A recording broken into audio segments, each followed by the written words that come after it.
안녕하세요. 우물쭈물 실험실 해보고 말하는 주간 실천기입니다. 저는 영국 런던에 워홀을 와서 살고 있는 누빔이라고 해요. 지난 2주 동안 잘 지내셨나요? 이번 에피소드에서는 제가 사진작가 모드로 2주간 살아본 이야기를 해보려고 해요. 이 기간 중에 저는 4박 5일 동안 혼자 파리 여행을 다녀왔어요. 런던에 1년 가까이 살면서 벌써 3번째로 파리를 다녀온 건데요. 평소랑은 다르게 마음가짐을 이렇게 설정했어요. 나는 사진작가다. 나는 여행을 가는 게 아니라 사진집을 내기 위해 출장을 가는 거다. 그리고 하루에 거의 200장씩 총 800장 정도를 찍고 돌아왔어요. 이번 에피소드에서는 제가 카메라를 들고 파리 구석구석을 돌아다니면서 무엇을 보고 주로 멈춰 서게 됐는지, 그리고 또 파리에서 어떤 재미난 일들이 있었는지 이야기해보려고 해요. 저는 이상하게 파리만 가면 꼭 재밌는 일들이 생기거든요. 사실 런던에 살면서는 카메라 들고 다니는 것도 무겁고 귀찮기도 해서 사진을 잘 안 찍고 있었어요.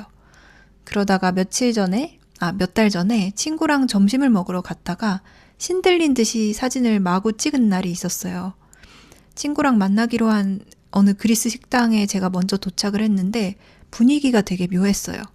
그날따라 날이 엄청 춥고 바람이 많이 불었는데 실내가 따뜻해서 그런지 식당 창문에 온통 김이 서려 있었어요.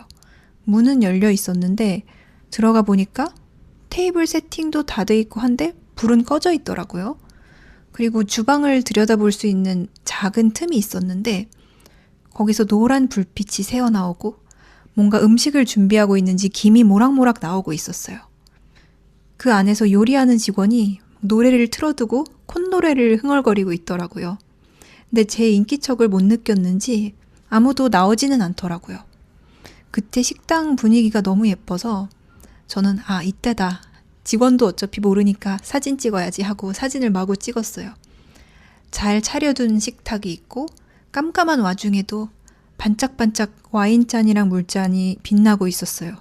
그리고 뿌옇게 김서린 창문 너머로 흐린 풍경이 보이고 인테리어가 약간 푸른빛이 감도는 분위기였는데 그거랑 대비되게 주방에서는 샛노란 불빛이 새어나오고 있고 이런 게 너무 신비로운 거예요.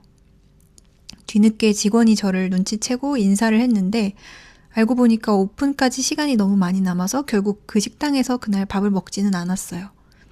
하지만 그날 이후에 뭔가 제 안에 사진작가 모드가 켜진 건 분명한 일이었어요. 그래서 이번 파리 여행에서는 반드시 사진을 진지하게 찍어봐야겠다라고 다짐을 했죠.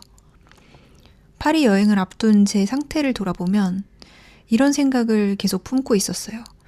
내 삶은 도대체 언제쯤 시작될까? 왜냐하면 요즘 제가 계속해서 여러 회사에 지원서를 내고는 있었지만 받는 답장이라고는 전부 서류 탈락 메일인 거예요. 꼭 메일 본문 어딘가에는 Unfortunately 라는 말이 들어있었죠. 면접 기회조차 한번 갖지 못한 거예요. 그리고 최근에 한국에 있는 엄마랑 영상통화를 할 때마다 엄마도 이렇게 말하는 거예요. 너 그렇게 거기서 취직도 못하고 무릎만 아픈데 괜히 시간 낭비 돈 낭비하지 말고 그냥 한국 들어와라. 그냥 4월에라도 그냥 빨리 한국 들어와라 라고 하는데 저는 사실 제 말에 확신도 없으면서 매번 이렇게 대답했어요.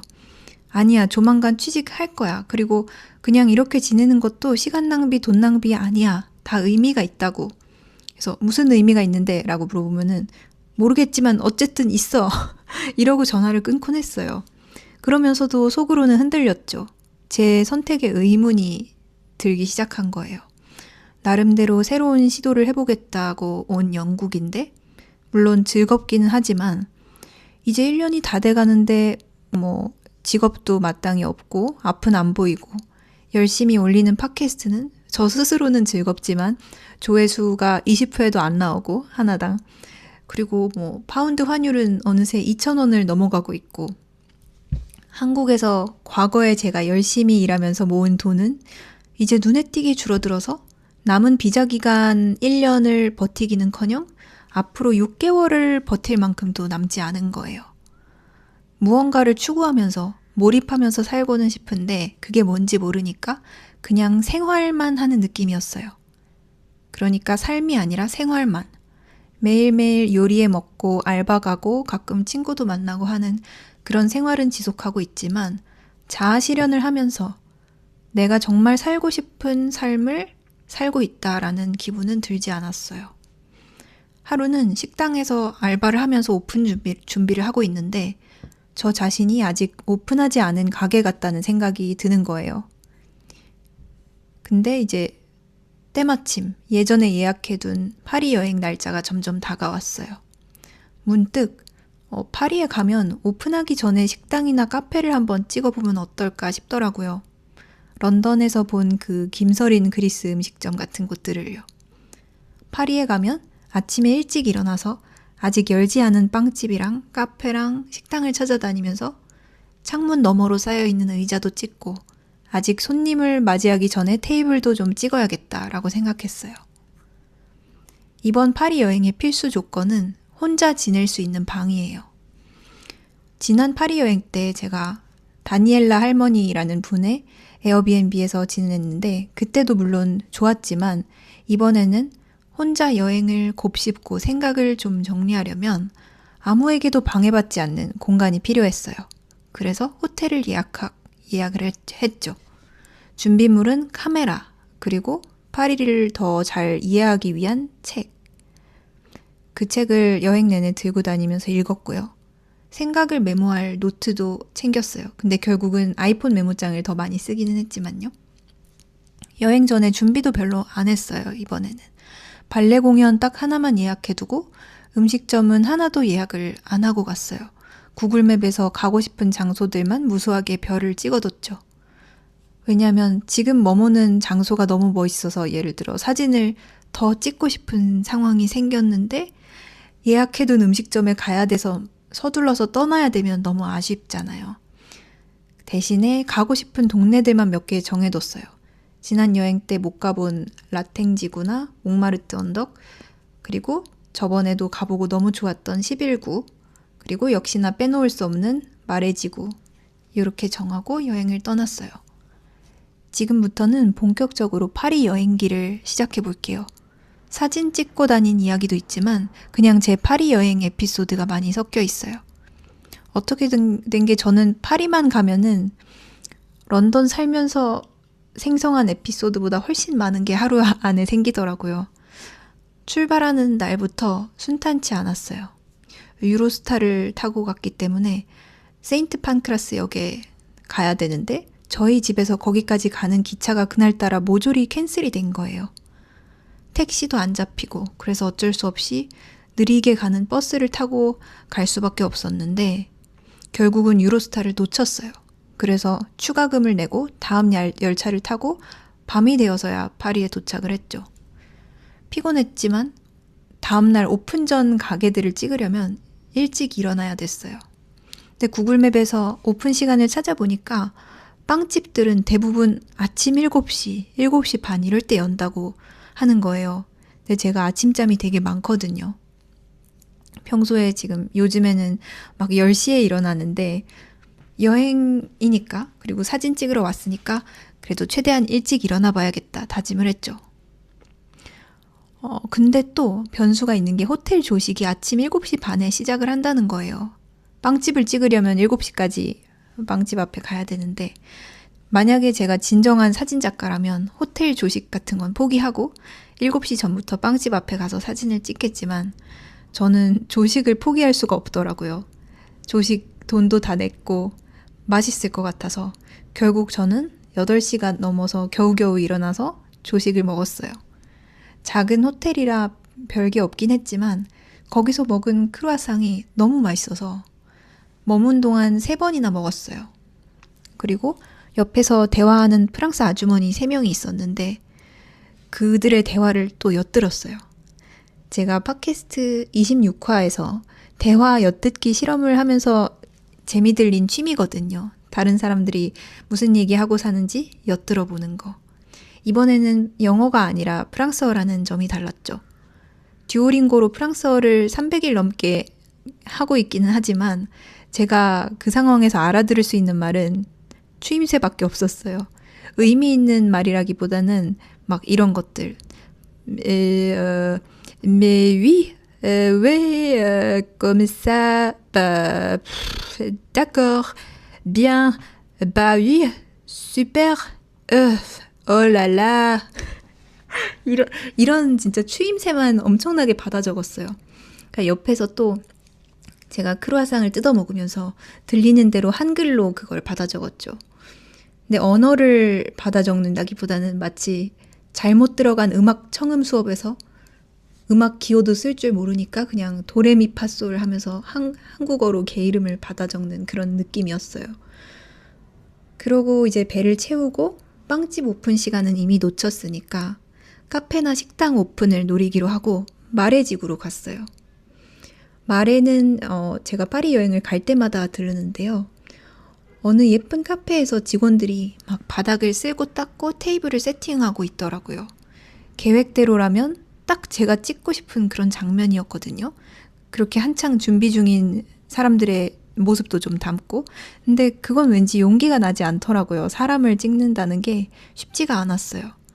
그래서 그냥 창문 찍고 의자 찍고 하다가 이번에는 한국인이라면 파리에서 꼭 들르는 메르시 매장으로 넘어갔죠. 시계를 보니까 10시에 오픈을 하더라고요, 아침에. 근데 오픈까지 10분도 채 남지 않은 거예요. 얼른 오픈하기 전에 모습을 찍어야 될 텐데 하면서 마음이 조급해져서 막 뛰었어요. 근데 그 상황이 되게 웃겼어요. 평소 같으면 거기 좀 있으면 문 닫을 테니까 빨리 가자 하면서 뛰는 일이 있을 텐데 이번엔 반대로 거기 오픈하니까 얼른 열기 전에 도착해야 돼 이러면서 뛰니까 색다르더라고요. 메르시 매장이랑 연결된 그 카페가 있어요. 메르시 카페가 있는데 거기에 도착하니까 딱 제가 원하던 장면이 있었어요. 아침 햇살이 쫙 들어오고 있고 아직 손님이 들어오기 전에 그 텅 빈 매장 안에 빈 의자와 테이블만이 그 햇살을 막고 있는 장면.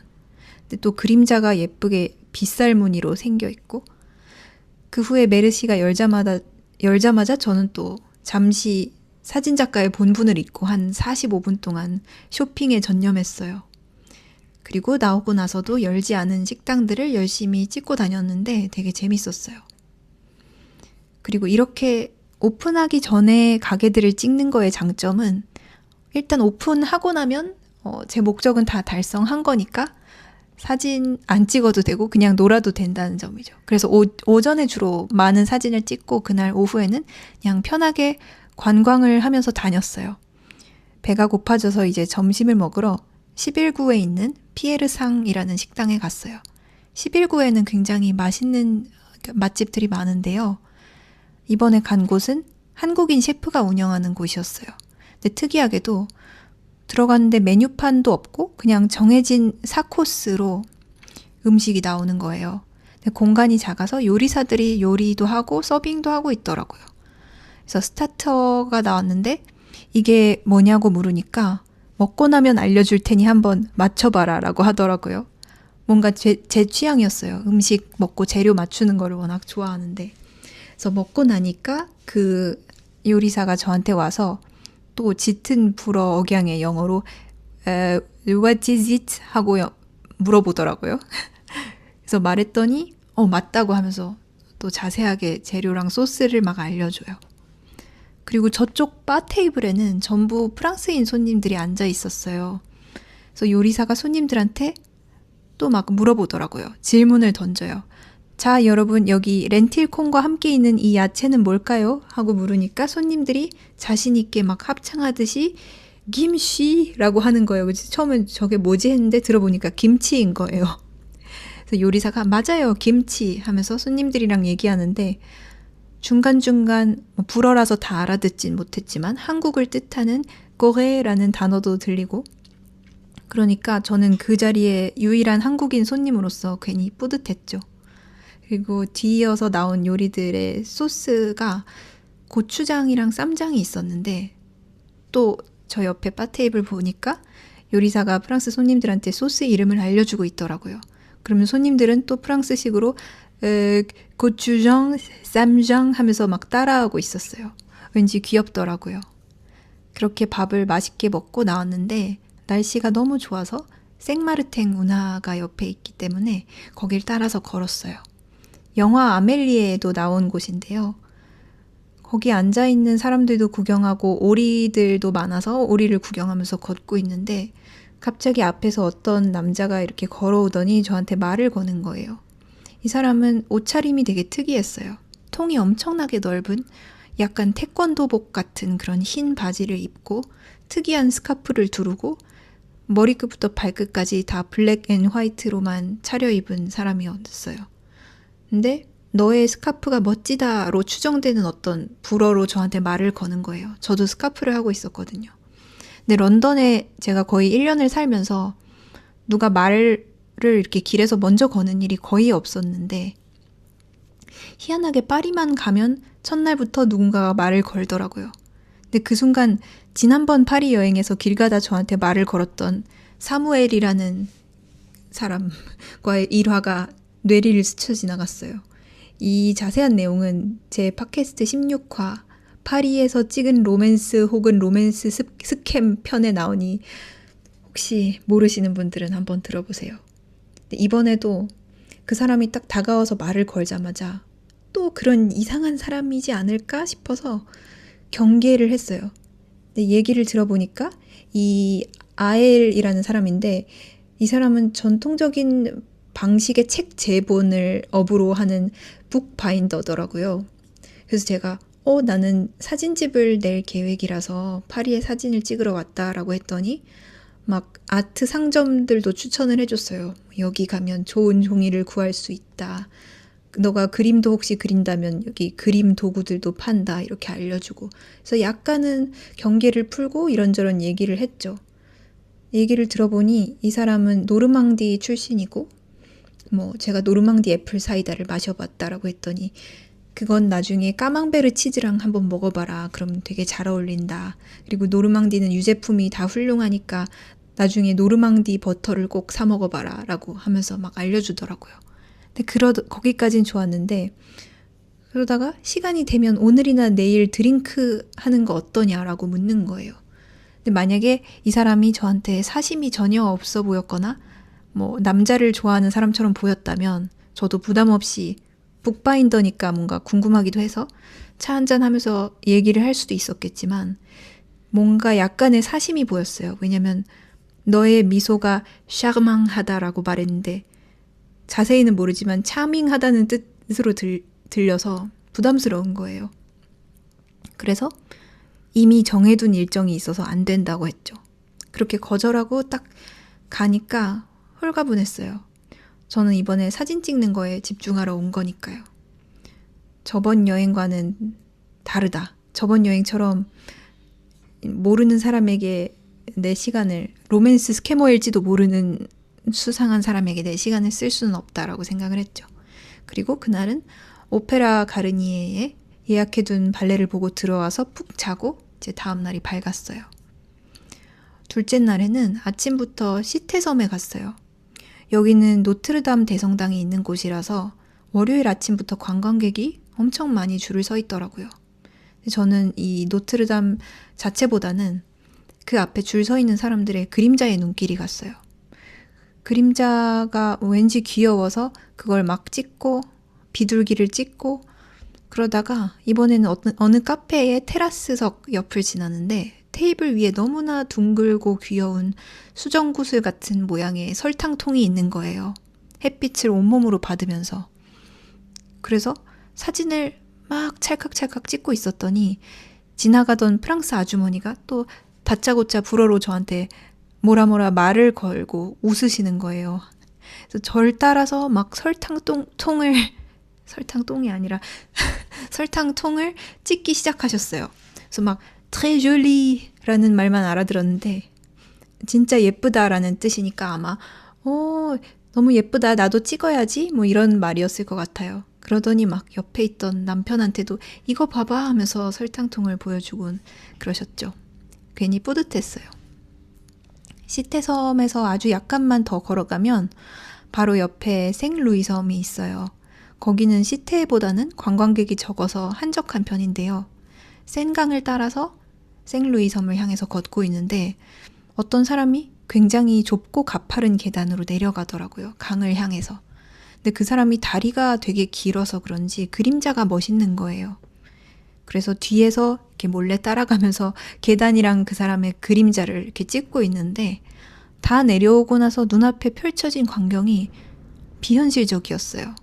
눈앞에는 그 센 강의 강물이 햇빛을 받아서 반짝이고 있고 강둑에는 3마리의 동물이 앉아서 쉬고 있었어요. 하나는 오리, 하나는 거위. 여기까지는 익숙했는데 왜냐면 런던에서도 많이 볼 수 있는 애들이니까. 근데 그 다음이 비현실적이었죠. 거북이가 있는 거예요. 거위보다 커다란 거북이, 거의 바다 거북처럼 보이는 거북이가 있었어요. 아니, 이렇게 햇빛을 받으면서 쉬고 있는 거북이를 마주하다니 이런 행운이 있나 싶어서 10분 넘게 그 자리에 서서 걔네들을 지켜보면서 사진도 찍고 영상도 찍었어요. 그러다가 좀 더 가까이 다가가서 봤는데 거북이가 뭔가 이상한 거예요. 아무리 거북이라지만 너무 꼼짝도 안 하는 거예요. 게다가 몸통이 좀 갈라진 것 같고요. 근데 진짜 거북이가 아니라 알고 보니 나무 조각이었던 거예요. 이럴 수가. 진짜 제가 지금까지 가짜 거북이를 보고 그렇게 감격하고 있었던 거죠. 처음에는 황당해서 막 그 자리에서 검색을 해봤어요. 이 센강의 거북이 이렇게 검색을 해봤는데 루머만 무성할 뿐이지 왜 그 거북이가 거기에 있는지 누가 만들었는지 이런 건 알 수가 없었어요. 다시 고개를 들어서 보니까 여전히 거북이랑 거위랑 오리는 그 자리에 있었고 햇빛을 받은 그 강물도 여전히 예쁘게 반짝이고 있었어요. 그 순간에 가짜면 뭐 어때? 라는 생각이 들었어요. 아니 애초에 가짜랑 진짜가 뭔데?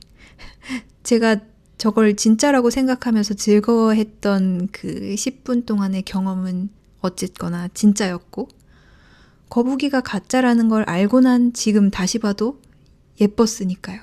그럼 된 거죠. 그래서 그렇게 한동안 그 거북이랑 거위랑 오리를 보다가 배가 고파져서 점심을 먹으러 갔어요. 생루이 섬에서 강의 남쪽으로 넘어가는 다리가 눈앞에 딱 보이는 어떤 식당이었어요. 근데 그날따라 햇볕이 너무 강해서 창가에 앉으면 눈가에 기미를 한 10개쯤은 생성할 것 같다는 느낌이 들었지만 그래도 사람 구경을 하기 위해서 창가에 앉았어요.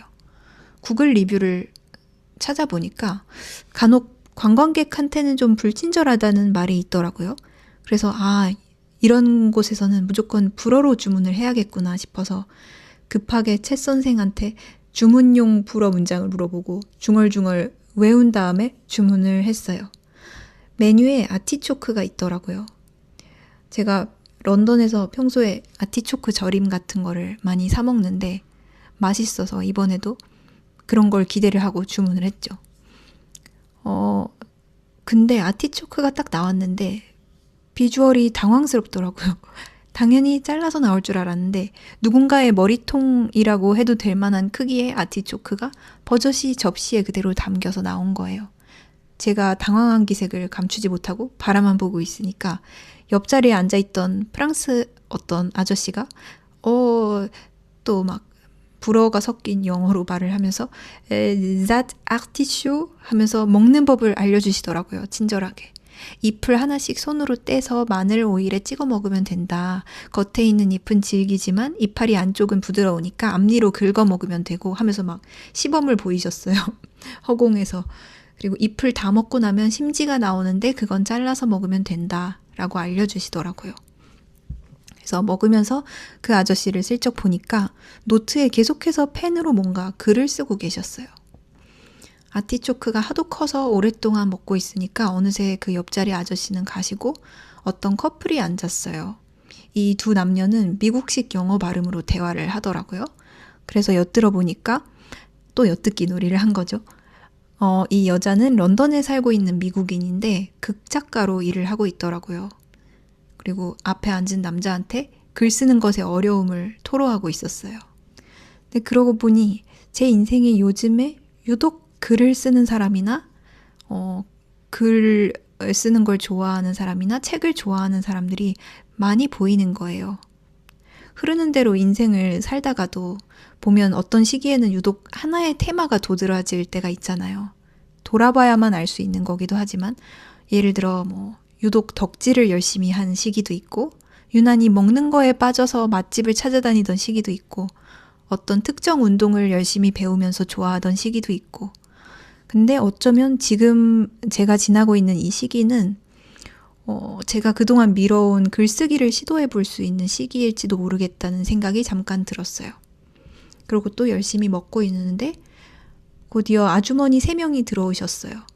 근데 옷차림이 꽃무늬, 줄무늬, 땡땡이 같은 이 각종 화려한 패턴의 블라우스더라고요. 보자마자 뭔가 익숙하다 싶었어요. 런던에서 많이 본 차림새인데 싶었는데 바로 영국식 발음이 들리더라고요. 아, 역시 영국 아주머니들은 화려한 패턴을 좋아하지. 파리 사람들의 그 심플하고 엣지 있는 착장과는 또 다른 친근한 맛이 있었어요. 오후에는 라탱직으로 넘어갔어요. 불어로는 깍티에 라탕이라고 하는데요. 소르본느 대학교가 있는 곳이라서 그런지 서점도 많고 지나다니는 사람들도 왠지 지적으로 보였어요. 길에서 그냥 아무데나 앉아서 책을 읽고 있는 사람들도 많았고요. 여러 서점 중에 이번에는 애비 북숍이라는 책방에 갔어요. 캐나다 주인이 운영하는 곳이라더니 역시 가게 앞에 캐나다 국기가 걸려 있더라고요. 책을 하나 골라서 사려고 계산대에 갔는데 주인분이 포장을 하고 스탬프를 찍어주는 사이에 제가 왠지 모르겠지만 이미 계산을 했다고 착각을 하고 아무 생각 없이 책을 집어들고 고맙다고 하고 나가려고 한 거예요. 근데 이 주인이 딱히 뭐라 말은 못하고 그냥 당황하면서 멈칫하길래 저는 그제서야 제가 계산을 안 했다는 걸 깨달았죠. 그래서 막 멋쩍게 웃으면서 제가 여기를 자선단체로 만들어버릴 뻔했네요 했더니 이 착한 캐나다인 주인분이 아, 그런 일은 많이 생긴다라고 하면서 원하면 우리 서점 입구에 무료 커피와 티가 있으니 마시고 가렴 하시는 거예요. 너무 웃겼어요. 제가 공짜만 찾아다니는 사람으로 보인 건 아니겠죠? 아무튼 캐나다인들이 친절하다는 말을 많이 듣긴 했는데 좀 실감했어요. 그리고 서점 앞에서 루이보스티를 마시고 또 다른 곳으로 향했죠. 이번에는 딱 대학가에 있을 법한 어느 레코드샵에 갔어요. 재즈 코너에 갔는데 갑자기 이런 생각이 들었어요. 파리를 추억할 만한 앨범을 하나 사가면 어떨까? 근데 마침 구석을 보니까 음악 추천 코너가 있는데 거기에 어떤 직원이 굉장히 따분한 표정으로 앉아 있더라고요. 근데 되게 음악을 많이 알 것처럼 생겼어요. 멍하니 허공을 바라보면서 약간 심심해하고 있는 것 같아서 알 수는 없지만 다가가서 제가 파리 여행 중인데 이 여행을 추억할 만한 재즈 앨범을 좀 추천해 주실 수 있나요? 라고 물어봤어요. 무슨 스타일을 좋아하는지 말해달라고 해서 제가 좋아하는 재즈곡들을 몇 개 얘기를 하고 피아노를 특히 좋아한다라고 했더니 티그란이라는 어떤 아르메니안 아티스트를 추천을 해주시더라고요. 그래서 앨범을 몇 개 꺼내서 매장 스피커로 막 쩌렁쩌렁 틀어주셨어요. 그 중에 하나를 기념으로 샀죠. 3번째 날에는 움직인 범위가 꽤 넓었어요. 오전에는 몽마르트 언덕에 갔다가 카페에서 가져온 책도 읽다가 마레지구에 또 가서 이번에는 보주 광장에 가서 사람들 쉬는 것도 구경하다가 재즈 공연도 보고 밤에 다시 시태섬에 가서 낮과는 다르게 되게 한적한 시태섬의 모습도 보고요. 제가 카메라를 들게 되는 순간도 여행을 하면서 좀 바뀌더라고요. 첫날에는 원래 계획했던 대로 오픈하기 전에 문 닫은 가게들만 충실히 찍고 다녔는데 시간이 지나면서 점점 마음 가는 대로 사진을 찍게 됐어요. 길가에 철푸덕 앉아있는 사람들도 찍고 오리도 찍고 꽃도 찍고요.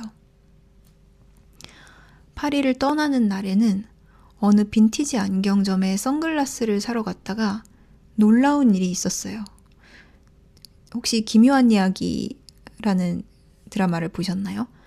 제가 기묘한 이야기를 엄청 좋아하는데 사실 그 전날만 해도 친구랑 문자로 기묘한 이야기에 관한 또 이야기를 하고 있었어요. 근데 파리 마지막 날에 제가 안경점에서 우연히 기묘한 이야기에 나오는 낸시 역할의 배우를 만난 거예요. 처음엔 몰랐죠. 옆에서 어떤 예쁜 사람이 선글라스를 껴보고 있길래 연예인인가? 라고 생각만 했다가 얼굴이 너무 익숙한 거예요. 그래서 저도 선글라스를 이렇게 껴보는 척하면서 거울로 몰래 봤더니 낸시인 거예요. 그래서 다가가서 속삭이면서 배우 이름을 말하면서 혹시 나탈리아 다이어 맞으시냐고 물었더니 웃으면서 맞다고 하는 거예요. 제가 기묘한 이야기 너무너무 재밌게 여러 번 봤다, 팬이다 라고 하니까 막 낸시가 어느 나라 사람이냐고 물어서 제가 한국인이라고 했더니 막 반가워하면서 자기가 마침 몇 주 뒤에 한국을 가는데 신기하다고 처음 가는 거라 너무 기대된다 막 이렇게 얘기하고 셀카도 찍었어요. 이런 일이 있다니. 마지막까지 정말 좋은 추억을 만들고 기분 좋고 설레는 마음으로 여행을 마치고 런던으로 돌아왔어요. 런던에 돌아와서는 한동안 파리 사진을 열어보지 못했어요. 혹시나 괜찮은 사진을 건지지 못했으면 어떡하나 하고요. 그러다가 용기를 내서 사진을 컴퓨터에 다 옮기고 처음에는 A컷, B컷을 고르려는 생각으로 찍은 사진들을 쭉 봤어요. 근데 초점이 잘 안 맞았거나 와 멋있다 하면서 찍었는데 생각보다 결과물이 별로인 그런 사진들이 보여서 기분이 별로 안 좋은 거예요. 예쁜 사진도 있었지만 생각보다 별로인 사진도 많으니까. 그래서 일단은 접어두고 또 시내를 산책하러 갔다가 서점에 가서 사진집 코너에 갔어요. 그래서 유명한 사진작가들의 사진집을 몇 권 보고 왔는데 꼭 완성된 결과만 넣지 않았더라고요. 어떤 생각의 흔적을 중간중간 넣기도 했고 예를 들어서 손글씨로 쓴 메모라든지 그리고 만약에 제가 편집자라면 그냥 잘랐을 흔들린 사진이나 초점이 잘 잡히지 않은 사진 이런 것도 중간중간 껴있는데 이렇게 보는 입장에선 전혀 거슬리지가 않더라고요. 오히려 더 마음 편하게 막 모든 사진에 다 집중해야 된다는 그런 부담 없이 쭉쭉 넘길 수가 있어서 좋은 거예요. 그래서 약간 생각을 고쳐 먹었죠. 내 사진도 다시 한번 봐야겠다. 그러고 나서 집에 와서 다시 파리에서 찍은 사진들을 보니까 아까는 삭제해야지 생각했던 사진도 나름 예뻐 보이더라고요. 그래서 이번만큼은 A컷을 고르려고 애쓰기보다는 내가 찍은 모든 사진에 주석을 달아보자 라고 생각했어요. 모든 사진은 다 찍을 때 제 나름대로 이유가 있었으니까요. 단순히 예뻐 보였든지 아니면 뭔가 의미를 담고 싶었다든지. 그래서 마음에 드는 사진들에 일단 편하게 하트 표시를 쭉쭉 하고 하나씩 이름을 붙여주거나 코멘트를 달았어요. 그걸 찍을 때 제 생각이라든지 아니면 단순히 어떻게 크롭하면 더 좋겠다든지 이런 메모를 편하게 달았어요. 아이폰에서 사진 앨범을 보다 보면 그 사진을 위로 탁 슬라이드하면 밑에 캡션을 입력할 수 있게 돼 있어요. 근데 그게 되게 편하더라고요. 그래서 앞으로 그 기능을 잘 활용해 보려고 해요.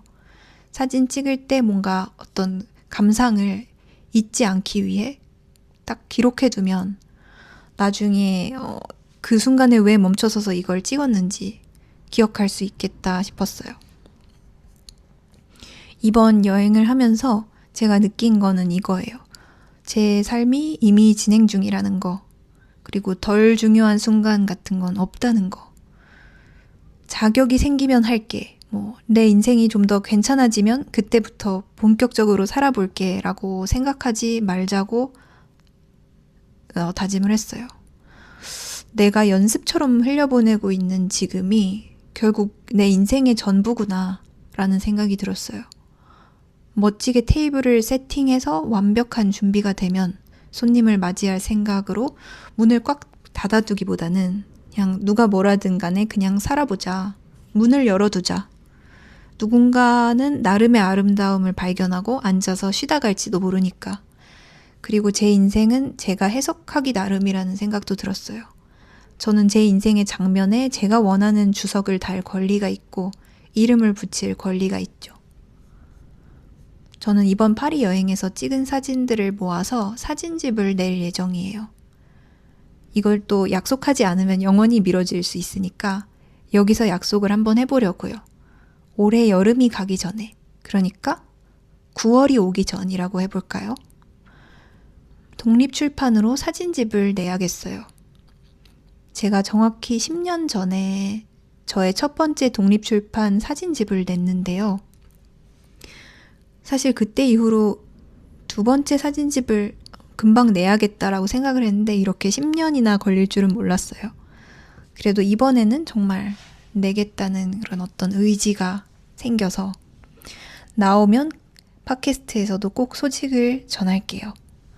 그리고 다음 2주간은 에디터로 살아보려고 해요. 제가 사진을 많이 찍어오긴 했지만 그걸 엮는 거는 또 다른 문제니까요.